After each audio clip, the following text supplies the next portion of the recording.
Hello everyone. तो इस video में हम आज से हम ग्रामर की मिसलेनियस क्वेश्चन स्टार्ट कर रहे हैं और ये आपके ग्रामर से रिलेटेड सारे क्वेश्चन ग्रामर से रिलेटेड होंगे, जिसमें सारा कुछ इंक्लूड होगा, चाहे वो सिनोनिम्स, एंटोनिम्स और वन वर्ड, सब कुछ इंक्लूड होगा, मतलब मिसलेनियस है। सो स्टार्ट करते हैं सेशन को। तो देखेंगे पहला क्वेश्चन जो है आपका, in these questions choose the word opposite. Opposite से स्टार्ट है। In meaning the given keyword, हमें अपोजिट बताना है, एंटोनिम बताना है। किसका? एक्स्ट्रावेगेंट का। एक्स्ट्रावेगेंट का एंटोनिम क्या होगा? डेवलपिंग है, वंडरफुल है, डिसअपियरिंग है, इकोनॉमिकल है।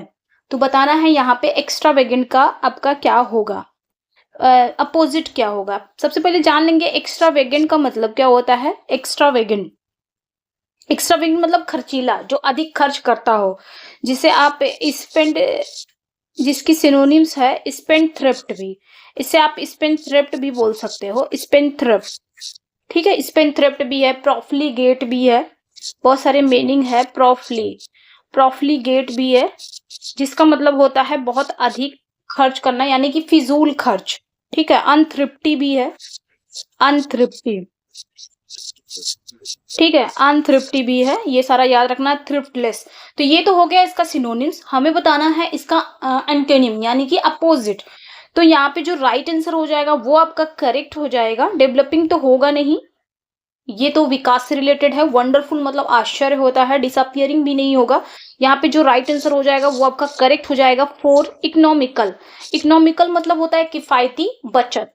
तो इसे आप फ्रूगल बोल सकते हो, फ्रूगल। इसका जो सिनोनिम्स हो जाएगा माइजर, माइजर या फिर फ्रूगल। ठीक है, या फिर थ्रिफ्टी बोल सकते हो। थ्रिफ्टी मतलब भी होता है, याद रखना है, थ्रिफ्टी।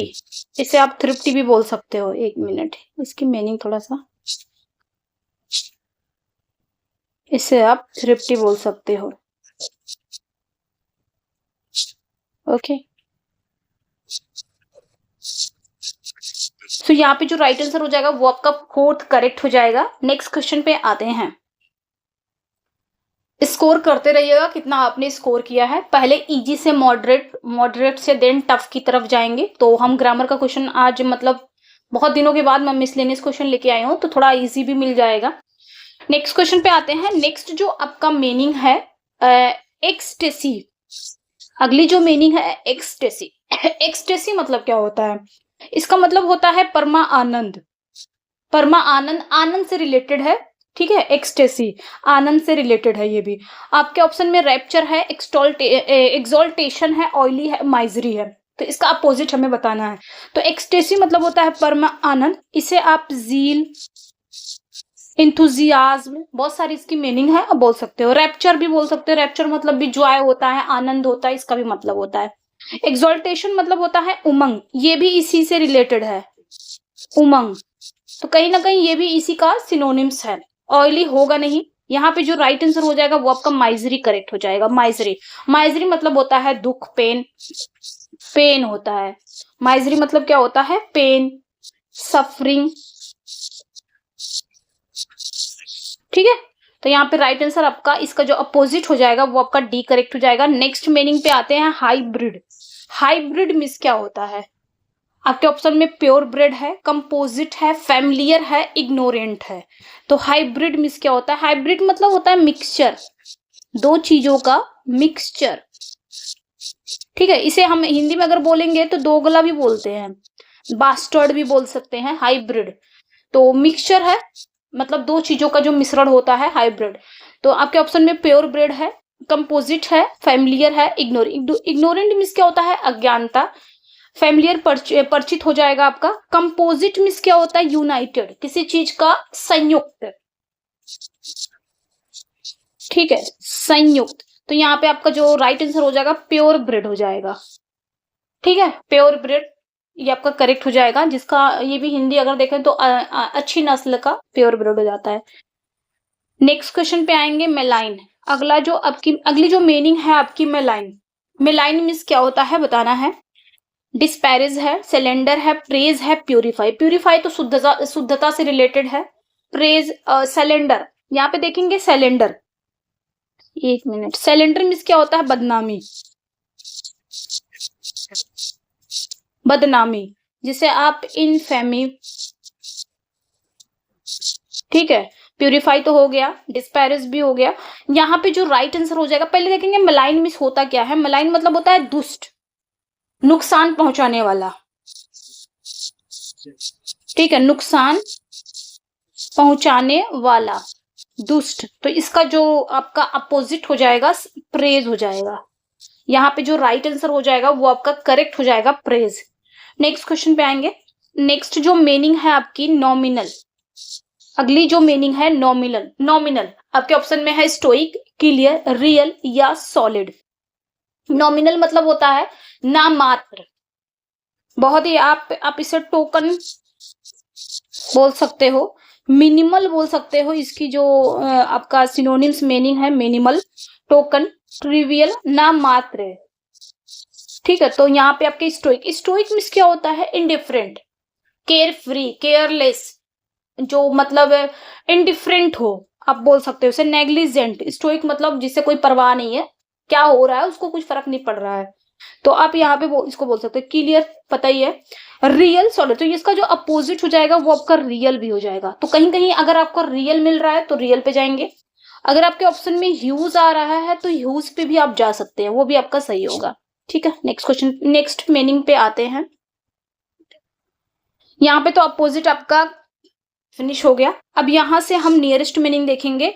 6 से लेकर 10 तक क्या देखना है? In this question choose the word nearest in meaning given keyword. Nearest meaning देखना है, जो नियरेस्ट मीनिंग है यानी कि कहीं ना कहीं सिमिलर। तो यहाँ पे देखेंगे विम, विम मिस क्या होता है बताना है। विम मतलब क्या होता है, ठीक है। विम मतलब क्या होता है? डिजायर है, अननेचुरल बिहेवियर है, क्लमजी है, फैंसी है। तो विम मतलब जो होता है, विम मतलब तरंग, इसका मतलब बताना है, सिमिलर मीनिंग बतानी है, ठीक है। विम मतलब क्या होता है? तरंग होता है, लहर होता है।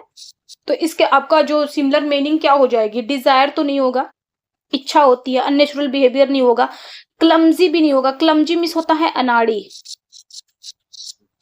अनाड़ी। तो यहाँ पे फैंसी करेक्ट हो जाएगा, ठीक है। फैंसी यहाँ पे करेक्ट हो। वैसे तो फैंसी मतलब काल्पनिक भी होता है, लेकिन हम यहाँ पे इसके ऑप्शन के अकॉर्डिंग चलेंगे।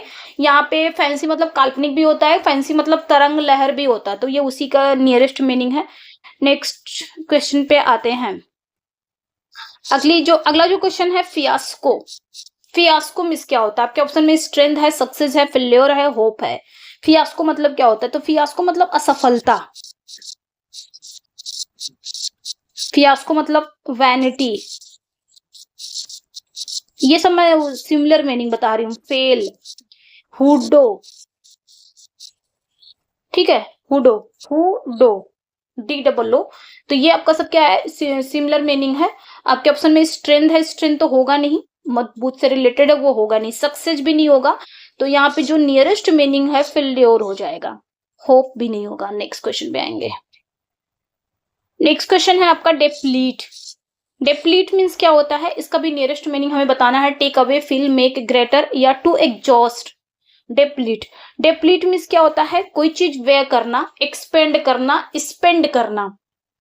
तो यहाँ पे आपका जो राइट आंसर हो जाएगा टू एग्जॉस्ट हो जाएगा। इसकी जो नियरेस्ट मीनिंग है वो आपका टू एग्जॉस्ट हो जाएगा। बाकी take away, fill, make, greater ये नहीं होगा। नेक्स्ट क्वेश्चन पे आते हैं।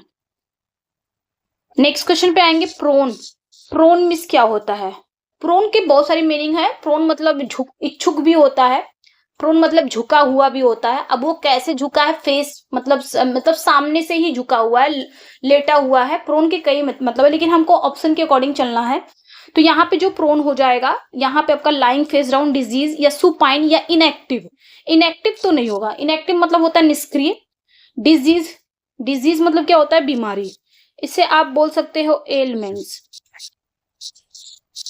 एलमेंट, ठीक है, बीमारी। बाकी ये नहीं है। सुपाइन मिस क्या होता है? सुपाइन मतलब भी होता है केयरलेस,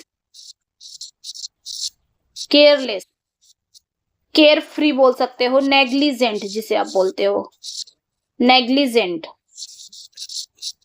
यहाँ पे जो राइट आंसर हो जाएगा, ऑप्शन के अकॉर्डिंग पे जाएंगे हम, लाइंग फेस डाउन, ठीक है, वैसे प्रोन के बहुत सारे मीनिंग है, तो आप ऑप्शन के अकॉर्डिंग वहां पे आप जा सकते हो। प्रोन मतलब झुका हुआ भी होता है, इंक्लाइंड भी होता है इसका, इंक्लाइंड मतलब भी होता है, स्लैंटी भी होता है, बट यहाँ पे हम और लेटा हुआ भी होता है, कैसे वो झुका हुआ है फेस के बल, तो ये याद रखना है। नेक्स्ट क्वेश्चन पे आते हैं। नेक्स्ट क्वेश्चन है स्मीयर। स्मीयर मीन्स क्या होता है? स्मीयर मतलब होता है धब्बा।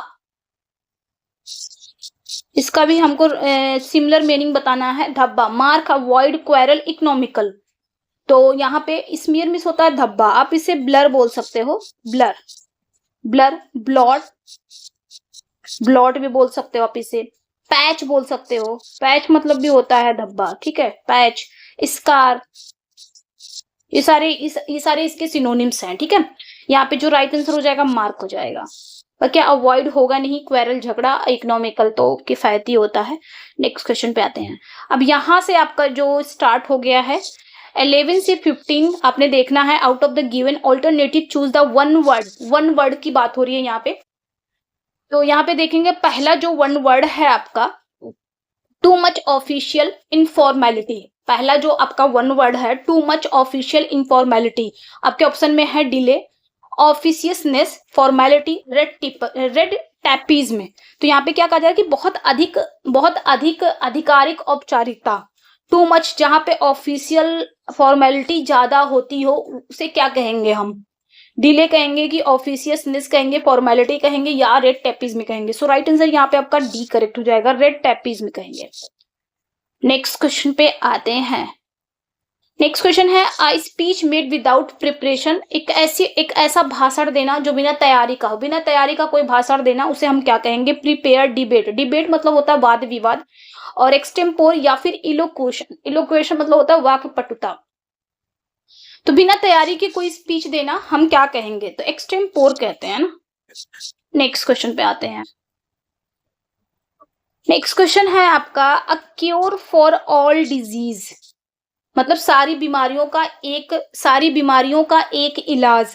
पैनासिया, क्योर, एंटीबायोटिक या रेमेडी। रेमेडी मतलब होता है उपचार, क्योर मतलब भी होता है उपाय होता है, हाँ उपाय होता है।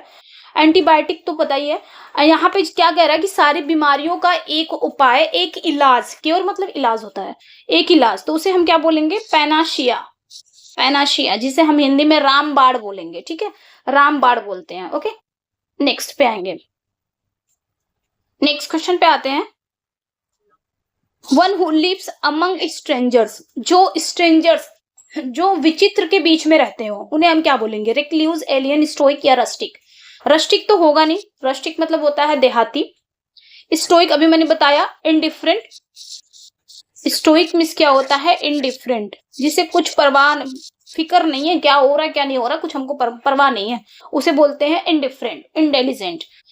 रिक्लूज मतलब वैरागी, जो अकेला रहता हो, जैसे आप एकांतवासी भी बोल सकते हो, जो दुनिया से हटके अकेला रहता हो उसे बोलते हैं रिक्लूज। सॉरी, यहाँ पे स्ट्रेंजर पूछा था, तो यहाँ पे आपका बी करेक्ट हो जाएगा, एलियन, एलियन हो जाएगा। नेक्स्ट क्वेश्चन पे आएंगे। अ प्लेस फॉर कीपिंग बीज, एक ऐसी जगह जहां पर मधुमक्खियों को रखा जाता है। अवियरी, अपियरी, केज या नेस्ट। नेस्ट तो होगा नहीं, नेस्ट मतलब घोंसला होता है, केज मतलब पिंजरा होता है। अपियरी, अवेरी में आपको बताना है कि यहाँ पे क्या सही है, ठीक है। तो जहां पे मधुमक्खियों को रखा जाता है उसे बोला जाता है अपियरी, और जहां पे बर्ड्स को रखा जाता है उसे बोला जाता है अवियरी। अवियरी मतलब होता है पक्षीशाला, ठीक है। तो यहाँ पे आपका बी करेक्ट हो जाएगा। नेक्स्ट क्वेश्चन पे आएंगे। अब यहां से क्या करना है, आपने बताना है 16 से 20 आपने क्या करना है। In this question a sentence has been given where in a group of words have been underlined. These alternative 1, 2, 3 are suggested to improve the sentence. जहां पे अंडरलाइन पार्ट होगा उस सेंटेंस को आपने इम्प्रूव करना है, ठीक है, जहां पे अंडरलाइन पार्ट होगा। देख लेते हैं इसको भी। There is no more room for you in this compartment, मतलब इस कंपार्टमेंट में आपके लिए कोई रूम नहीं है। तो यहाँ पे देखिए there is no more room, यहाँ पे अंडरलाइन पोर्शन किया गया है। आपको क्या करना है? इंप्रूव करना है। क्या आना चाहिए यहाँ पे? एक्चुअल आना क्या चाहिए? There is no more seat, there is no more space, there is no more accommodation, no improvement. क्या आएगा यहाँ पे बताना है, ठीक है। तो यहाँ पे जो राइट आंसर हो जाएगा वो आपका करेक्ट हो जाएगा। यहाँ पे there is no more room means ही होता है there is no more seat, A correct हो जाएगा, there is no more seat. Next question पे आएंगे। नेक्स्ट क्वेश्चन है no sooner he has return home than his mother felt happy. अब यहाँ पे he has return home than, यहां तक आपका अंडरलाइन पोर्शन है, आपने यहां तक सही करना है। कैसे सही होगा? अगर आपको पता होगा ये रूल तो आप सही कर पाएंगे। तो नो सूनर वाला जो रूल है आपका, जो नो सूनर वाला रूल है, नो सूनर के बाद आपका इन्वर्जन आता है। इन्वर्जन मतलब हेल्पिंग वर्ब आएगा, देन आपका सब्जेक्ट आएगा, उसके बाद आपका जो पेयर बनेगा, इसका जो पेयर बनता है वो देन से बनता है, नॉट देन, देन से बनता है। ठीक है, तो यही वाला रूल है, यही रूल हमको फॉलो करना है यहाँ पे। तो देखते हैं, नो सूनर तो आया लेकिन यहाँ पे ही हैज कर दिया, इस वजह से तो यहाँ पे हमको तो नो इम्प्रूवमेंट तो होगा नहीं, क्योंकि इम्प्रूवमेंट की जरूरत है यहाँ पे। तो यहाँ पे देखेंगे हैड ही रिटर्न, अच्छा यहाँ पे हो सकता है had he return home when, यहाँ पे किसका पेयर है? देन से पेयर है, तो ये भी कट गया। ही हैड तो आएगा नहीं, क्योंकि हेल्प सबसे पहले हेल्पिंग वर्ब आएगा देन सब्जेक्ट आएगा, तो यहाँ पे सबसे पहले सब्जेक्ट दे दिया है देन हेल्पिंग वर्ब, ये भी कट हो गया। डिड ही, यहाँ पे हेल्पिंग वर्ब आया है देन आपका सब्जेक्ट आया है, उसके बाद एक मिनट, ये चारों ही ऑप्शन मुझे तो गलत लग रहे हैं। ठीक है, क्योंकि डिड के साथ वर्ब की फर्स्ट फॉर्म आएगी, यहाँ पे रिटर्न आएगा। ओके, होम देन, लेकिन यही आपका करेक्ट हो जाएगा, बट यहाँ पे वर्ब की थर्ड फॉर्म कर दिया था, जो कि आपको आपका यहाँ पे फर्स्ट फॉर्म होना चाहिए। Did he return home than हो जाएगा, तो हम थर्ड पे जाएंगे। ठीक है, क्योंकि यहाँ पे आप देख सकते हैं कि यही एक है, यही एक ऑप्शन है जो सही है, तो आपका करेक्ट हो जाएगा नो सूनर। नो सूनर के बाद आपका यहाँ पे क्या आ जाएगा? नो सूनर के बाद आपका यहाँ पे हेल्पिंग वर्ब आएगा, देन आपका सब्जेक्ट आएगा। सब्जेक्ट अब यहाँ पे जिस भी टेंस में है उसी के अकॉर्डिंग आपकी वर्ब रखी जाएगी। तो डिड है तो पास्ट इंडेफिनिट है, डिड है तो उसके साथ ये हेल्पिंग वर्ब है, तो उसके साथ तो लगेगा नहीं, वर्ब की फर्स्ट फॉर्म आएगी, तो रिटर्न आएगा यहाँ पे, उसका बाद होम देन। ये नहीं होना चाहिए, आई थिंक मिस प्रिंट होगा।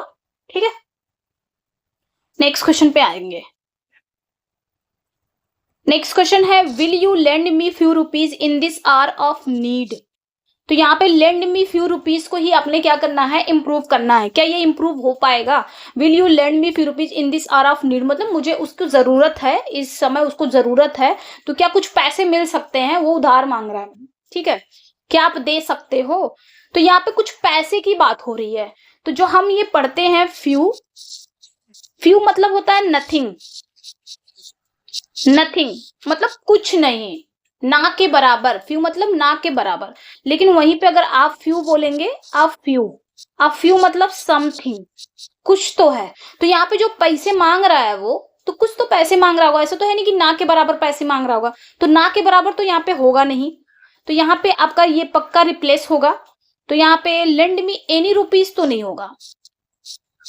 ठीक है, यहाँ पे फ्यू है तो हम देखेंगे, बोरो मी नहीं होगा, लेंड की बात कर रहा है, यहाँ पे थर्ड करेक्ट हो जाएगा। आई थिंक मेरे हिसाब से यहाँ पे थर्ड करेक्ट हो जाएगा, lend me a few rupees in this hour of need हो जाएगा। ठीक है, नेक्स्ट क्वेश्चन पे आएंगे। नेक्स्ट क्वेश्चन है are you more clever than us. अब ये वाला जो पार्ट है आपका अंडरलाइन पोर्शन है, इसे क्या करना है? आपको रिप्लेस करना है। तो मोर क्लेवर देन अस का क्या हो जाएगा? मोर क्लेवर टू अस हो जाएगा, कि क्लेवर टू अस हो जाएगा, कि क्लेवर देन अस हो जाएगा, या फिर कोई इंप्रूवमेंट ही नहीं है। तो यहाँ पे आप देख सकते हैं मोर भी क्या है? आपका कंपैरेटिव है क्लेवरर, क्लेवर का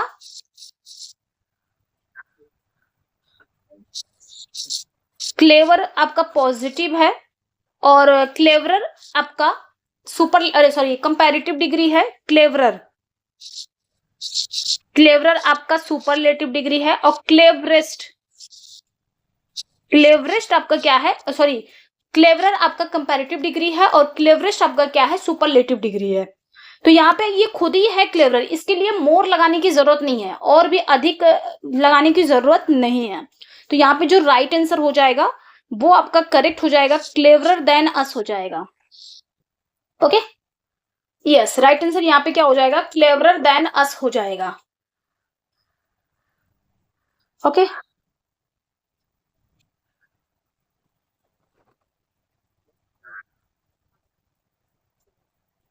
यस, नेक्स्ट क्वेश्चन पे आएंगे। यहाँ पे राइट आंसर क्या हो जाएगा, क्लेवरर देन अस हो जाएगा, क्योंकि यहाँ पे मोर नहीं लगेगा। नेक्स्ट क्वेश्चन पे आते हैं। अगला जो क्वेश्चन है, नेक्स्ट क्वेश्चन है, in accordance to your instruction we have remitted the amount in the bank. तो आपने यहाँ पे अंडरलाइन पोर्शन है, टू पे अंडरलाइन पोर्शन है, तो ये सही करना है, ठीक है। यहाँ पे क्या आएगा, तो एक होता है अकॉर्डिंग टू, एक होता है आपका अकॉर्डिंग टू, अकॉर्डिंग के साथ क्या आता है, टू आता है। इसका भी मतलब होता है, इसका मतलब होता है के अनुसार। एक होता है इन अकॉर्डेंस, एक आपका होता है in accordance, in accordance with होता है, तो इसका भी मतलब होता है के अनुसार। लेकिन इसके साथ क्या लगता है, विद लगता है। अकॉर्डेंस जब आएगा तो उसके साथ विद लगेगा, अकॉर्डिंग जब आएगा तो उसके साथ आपका टू लगेगा, ध्यान रखना है।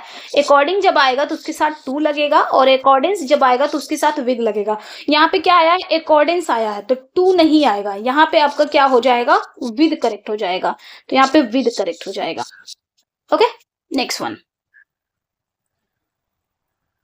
नेक्स्ट क्वेश्चन पे आते हैं। अगला जो क्वेश्चन है आपका, यहां से हम देखेंगे 21 से 24 हमें देखना है। Choose the exact meaning of idiom phrase. Idiom phrase से रिलेटेड क्वेश्चन है ये।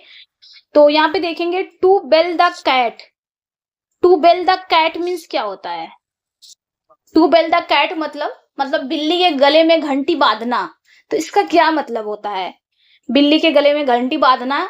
मैंने कहा जाके बिल्ली के गले में घंटी बांध दो, तो क्या होता है, या शेर के गले में जाके घंटी बांध दो। खैर यहाँ पे बिल्ली है, लेकिन अगर बोला जाए शेर के गले में जाके घंटी बांध दो, तो आपका क्या पड़ जाएगा, शेर के पास तो नहीं जाओगे ना, बड़ा मुश्किल हो जाता है ना, परेशानी में आ जाना, ठीक है। तो यहाँ पे क्या हो जाएगा, टू बेल द कैट मतलब कोई कठिन या खतरनाक काम करना। तो यहाँ पे आपका क्या हो जाएगा, to take lead in danger, to tie bell to cat's neck, to be alert of enemy, to make noise. तो ऑप्शन के अकॉर्डिंग यहाँ पे हम ए पे जाएंगे।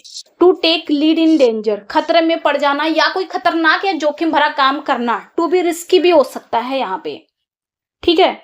तो to bell in the cat मतलब होता है to do a risky job, ठीक है, to do a risky job. और यहाँ पे हम ए पे जाएंगे ऑप्शन के अकॉर्डिंग पे। नेक्स्ट वन पे आएंगे, नेक्स्ट क्वेश्चन पे आएंगे। To fly off the handle. To fly off the handle means क्या होता है, आपके ऑप्शन में है to break something, to be indifferent, to act foolishly, to get into a rage and lose self control. तो to fly off the handle मतलब होता है क्रोध करना,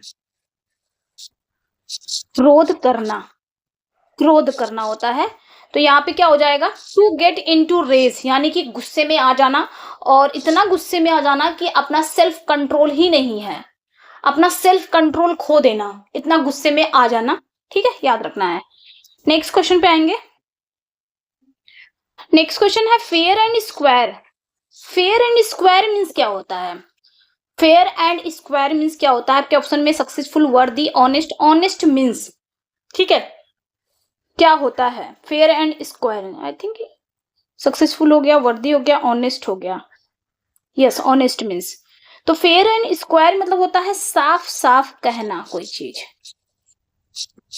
साफ साफ या फिर ठीक निशाने पर, ठीक है, ठीक निशाने पर। तो यहाँ पे मतलब एकदम साफ साफ कहना, स्ट्रेट फॉरवर्ड भी कह सकते हो आप इसे। फेयर एंड स्क्वायर मतलब साफ साफ कहना, जिसे आप ठीक निशाने पर या फिर स्ट्रेट फॉरवर्ड बोल सकते हो। आपके ऑप्शन में यहाँ पे हम सी पे जाएंगे, ऑनेस्ट करेक्ट हो जाएगा। फेयर एंड स्क्वायर मतलब ही होता है जस्ट ऑनेस्ट, जस्ट ऑनेस्ट, ठीक है, ठीक निशाने पर, स्ट्रेट फॉरवर्ड, वहां पे ऑनेस्ट भी करेक्ट हो जाएगा। नेक्स्ट वन आएंगे, to cut a sorry figure. To cut a sorry figure मतलब क्या होता है, नॉमिनल हेड होता है कि to fight, to a finish, कि to be ridiculous, to struggle. तो to cut a sorry figure मतलब होता है शर्मनाक स्थिति में होना, शर्मनाक स्थिति में होना,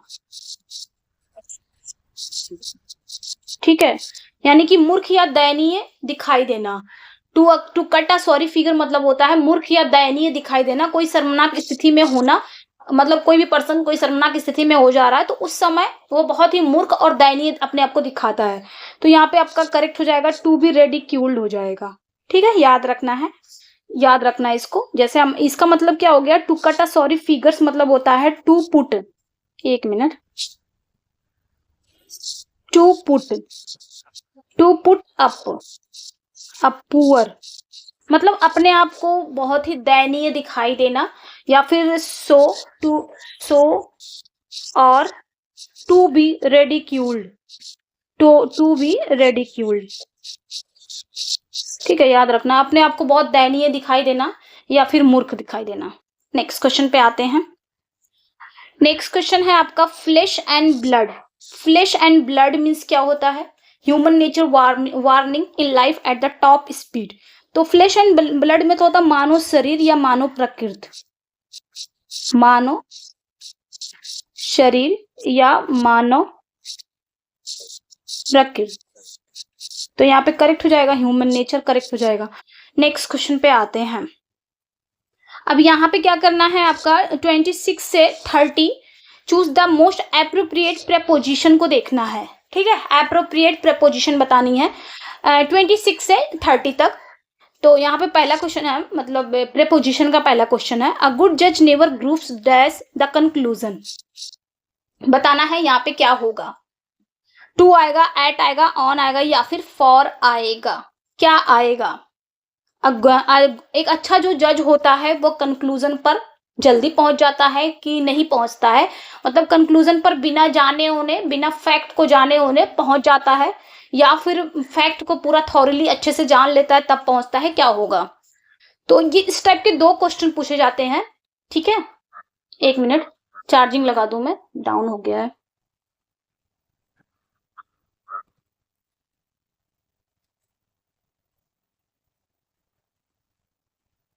ओके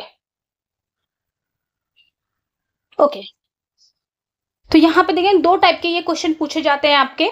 एक होता है जंप टू कंक्लूजन, जंप के साथ टू आता है, जंप टू कंक्लूजन।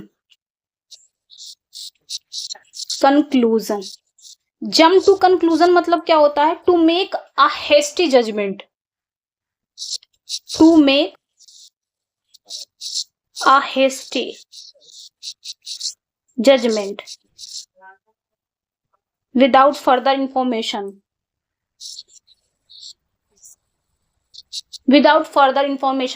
या फिर जंप टू कंक्लूजन मतलब होता है टू मेक, मतलब कोई जज क्या है बहुत जल्दी ही डिसीजन दे रहे हैं बिना कोई फर्दर नॉलेज लिए या बिना कोई थारूली फैक्ट को पता नहीं कर रहे हैं, जल्दी से वो निर्णय पे पहुंच जा रहे हैं। जंप टू कंक्लूजन मतलब ये होता है। लेकिन यहाँ पे ग्रुप्स फॉर कंक्लूजन जो होता है, यहाँ पे फॉर लग जाएगा, ग्रुप्स फॉर, ग्रुप्स मतलब ही होता है, ग्रुप्स फॉर मतलब ही होता है टटोलना,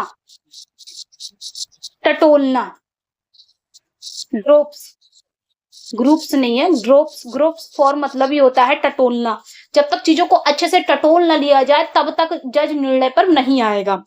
तो ये जो ग्रुप्स फॉर कंक्लूजन जो होता है, इसका मतलब होता है कि जो जज हैं वो हैस्टी डिसीजन नहीं देते हैं, बल्कि पूरे अच्छे से थॉरली वो पूरा नॉलेज ले लेते हैं, फैक्ट को थॉरली जान लेते हैं, दोनों पक्ष का सुन लेते हैं, उसके बाद वो निर्णय पे आते हैं। तो ग्रुप्स फॉर ये होता है, यानी कि टटोलना। तो यहाँ पे ग्रुप्स फॉर हो जाएगा। तो दो टाइप के पूछे जाते हैं, जंप आएगा तो जंप टू होगा और ग्रुप्स आएगा तो फॉर होगा। नेक्स्ट क्वेश्चन पे आते हैं, let this be an example dash the trouble makers. तो यहाँ पे क्या हो जाएगा, फॉर, अबाउट, अगेंस्ट या टू। तो एग्जाम्पल के साथ हम यहाँ पे टू प्रेपोजिशन लाएंगे, टू करेक्ट हो जाएगा, एन एग्जाम्पल टू हो जाता है। ओके, नेक्स्ट क्वेश्चन पे आएंगे। नेक्स्ट क्वेश्चन है, I am angry with him dash his carelessness. आपके ऑप्शन में एट, इन, फॉर, ऑफ, क्या आएगा। तो यहाँ पे आपने याद रखना है, एंग्री हो गया, एनॉयड हो गया, वेक्स्ड हो गया। इन तीनों के साथ एंग्री, एनॉयड, वेक्स्ड, इसका मतलब होता है गुस्सा होना, क्रोधित होना। इनके साथ आप प्रेपोजिशन विद लगाओगे। विद लगाओगे कब, जब आप डायरेक्ट किसी पर्सन से आप नाराज हो रहे हो, तो विद लगाओगे। लेकिन अगर उसी पर्सन के आप बिहेवियर से, उसके बिहेवियर से, उसके एक्शन से नाराज हो रहे हो तो आप एट लगाओगे। जैसे उसके एक्शन से नाराज हो रहे हो या फिर उसके बिहेवियर से नाराज हो रहे हो आप, मतलब कुछ भी उसकी एक्टिविटीज भी कर सकते हो, एक्टिविटीज से नाराज हो रहे हो तो वहां पे आप एट लगाओगे। जैसे यहीं पे देख लेते हैं, I am angry with him. Angry के साथ यहाँ पे क्या लगाया, विद लगाया, क्योंकि हिम क्या है, एक पर्सन है। हिम क्या है, एक पर्सन है, इसलिए विद लगाया। लेकिन आगे क्या कर दिया है, केयरलेसनेस। अब वो पर्सन की केयरलेसनेस, पर्सन का वो थिंग आ गया, तो एट हम थिंग के लिए लगाते हैं, याद रखना है। अब थिंग में कुछ भी आ जाए, एक्शन, बिहेवियर, एक्टिविटीज कुछ भी आ जाता है, तो पर्सन का वो केयरलेसनेस है, यानी कि वो थिंग है, तो यहाँ पे हम क्या लगाएंगे, एट लगाएंगे। सो यहाँ पे ए करेक्ट हो जाएगी। नेक्स्ट क्वेश्चन पे आते हैं, ठीक है। Keep clear dash wicked boys, यहाँ पे आपका क्या होगा, keep clear dash wicked boys मतलब जो बुरे लड़के हैं, दुष्ट लड़के हैं, उनसे दूर रहो। तो कीप क्लियर ऑफ होता है, ठीक है, कीप क्लियर ऑफ होता है। याद रखना, ये बहुत बार पूछा गया है, क्या पता पूछ लिया जाए, तो याद रखना है keep clear of wicked boys होता है। नेक्स्ट क्वेश्चन पे आएंगे। नेक्स्ट क्वेश्चन है इसमें, Hem has no control dash his temper, मतलब हेम का अपने ऊपर कोई कंट्रोल नहीं है। तो कंट्रोल क्या होता है, कंट्रोल ओवर होता है, कंट्रोल ओवर हो जाएगा, सॉरी, कंट्रोल ओवर हो जाएगा, ठीक है, कंट्रोल ओवर हो जाएगा। नेक्स्ट क्वेश्चन पे आएंगे। अब यहां से हमें क्या करना है, 31 से 33 हमें क्या करना है, complete the sentence by correctly filling the blank space. तो सेंटेंस को कंप्लीट करना है, वो भी करेक्ट फिल करके, करेक्ट फिल करना है। यहाँ पे देखना है, it was difficult to see thorough the dash of the headlights at the cars. तो यहाँ पे आपने क्या लाना है, ये मतलब it was difficult to see, देखना बहुत ही मुश्किल है, thorough the dash of the headlights at the car, car की हेडलाइट्स। यहाँ पे ब्रिलियंस है, डेजल है, ब्राइटनेस है, शाइन है, क्या होगा। सो यहाँ पे जो करेक्ट हो जाएगा आपका बी करेक्ट हो जाएगा, डेजल हो जाएगा। डेजल मीन्स होता ही है to be wilder, to be wilder with excess of, ठीक है, to be wilder with excess of light. Okay, next question पे आएंगे। नेक्स्ट जो क्वेश्चन है आपका, the more Himanshu try to find excuse for his coming late to his office regularly, the more. यहाँ पे क्या पूछा जा रहा है कि हिमांशु जितना अधिक अपने ऑफिस में नियमित रूप से देर आने का बहाना ढूंढता है, उतना मतलब हिमांशु जो है वो जितना अधिक अपने ऑफिस में नियमित रूप से देर से आने का बहाना ढूंढने की कोशिश करता है, उतना ही अधिक क्या आगे बताना है। वॉज कंफ्यूज रहता है कि टाइड द नॉट, विवाह के सूत्र में बंधना, was in a flat spin की कट अबव अदर्स। तो यहाँ पे आपको आंसर देना है क्या होगा कि हिमांशु क्या करता है, हिमांशु जितना अधिक अपने ऑफिस में नियमित रूप से वो नहीं आता है, और नियमित रूप से ना आने का वो जितना बहाना ढूंढता है, उतना ही वो अधिक कहाँ पे रहता है। तो राइट आंसर यहाँ पे थर्ड करेक्ट हो जाएगा, उतना, the more was in a flat spin, ठीक है, उतना ही वो अधिक परेशानी में रहता है। इन अ फ्लैट स्पिन मींस क्या होता है, ये एक इडियम है जिसका मतलब होता है परेशानी, ठीक है, इन अ फ्लैट स्पिन, याद रखना है। नेक्स्ट क्वेश्चन पे आते हैं। नेक्स्ट क्वेश्चन है आपका, he fielded the ball and threw it but it miss the wicket. यहाँ पे क्या कहा जा रहा है कि उन्होंने क्या किया, उन्होंने बॉल को फील्ड किया और फिर फेंका, लेकिन ये विकेट से बच गया। तो क्या हो गया, by a long chalk, by a distance, to draw a blank, की बाय द वे, क्या होगा, ठीक है, यहाँ पे क्या होगा। सो राइट आंसर यहाँ पे क्या करेक्ट हो जाएगा, टू ड्रॉ अ ब्लैंक हो जाएगा, to draw a blank. To draw a blank मतलब ये होता है असफल होना, ये भी एक इडियम है, असफल होना। टू ड्रॉ अ ब्लैंक मतलब होता है असफल होना। तो यहाँ पे क्या कहना है कि उन्होंने गेंद को फील्ड किया और फिर फेंका, उन्होंने गेंद को क्या किया, फील्ड किया और फिर फेंका, लेकिन गेंद विकेट के हाथ से निकल गई और कोई परिणाम नहीं निकला, यानी कि वो असफल हो गए। नेक्स्ट वन पे आएंगे। इतना ही था, इतना ही था। तो कैसा लगा अपना फीडबैक दीजिएगा। इसमें हमने 33 रखे थे जो आपके मिसलेनियस क्वेश्चन थे। आगे भी हम इसमें इंक्लूड करते रहेंगे और आगे भी क्वेश्चंस आपको मॉडरेट मिलेंगे, देन आपको टफ मिलेंगे। अभी तो इजी है, शुरुआत है। ओके, चलिए फिर मिलते हैं नेक्स्ट वीडियो में। Thank you for watching. इसका जो पीडीएफ चाहिए, इसका पीडीएफ चाहिए या जितनी भी वीडियो मैं पढ़ा रही हूँ सबका पीडीएफ चाहिए तो आप मेरे टेलीग्राम एंड व्हाट्सएप पे जुड़ जाइएगा। वहां से आपको पीडीएफ मिल जाएगा। टेलीग्राम पर मैं स्पेशली टेलीग्राम पे ही पीडीएफ भेजती हूँ, तो आप टेलीग्राम पे जुड़ जाइएगा, वहां पे आपको मिल जाएगा। और कैसे जुड़ना है तो लिंक मतलब डिस्क्रिप्शन में लिंक दिया हुआ है दोनों का, वहां पे आप जाके जुड़ जाइएगा। मिलते हैं नेक्स्ट वीडियो में। Thank you for watching. Bye. Channel को सब्सक्राइब कर लीजिएगा। अगर सेशन अच्छा लग रहा हो तो लाइक भी कर दीजिएगा। बाय।